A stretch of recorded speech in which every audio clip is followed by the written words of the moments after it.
Hey there, Johnny from Pozotron, and this is a tutorial on what to do if you've been invited to collaborate on a project within Pozotron. So if somebody's using Pozotron to streamline their audiobook productions or voiceover productions, they might invite you to collaborate if you're working on the project as well. If so, you'll get an email like this. It'll let you know who's invited you to collaborate on the project, what's the name of the project, just a little bit of information there.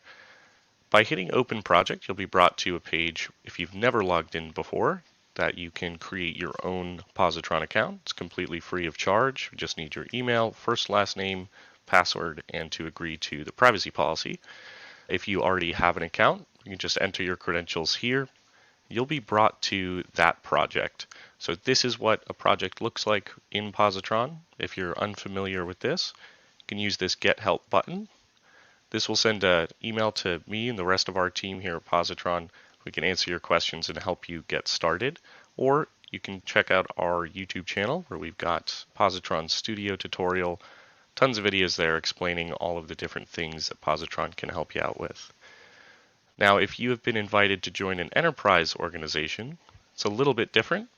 So from here, the email will let you know you've been invited to join their enterprise organization in Pozotron Studio. What that means is you'll be given access to all of their projects and not just that specific project. So similarly, all you have to do to access it is hit the accept invitation. You'll be brought to a page where it's telling you who has invited you and what permissions they've given you. So staff at Positron has invited me to collaborate with the admin role. To continue or accept, just hit that continue button. You'll be brought to Positron, but instead of just being able to see one project, if you go to My Projects, you'll see every project that organization has in their Positron account, and you'll have access to each one.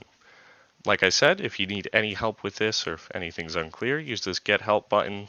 That'll let us know. We're very quick to respond, or you can check us out on YouTube.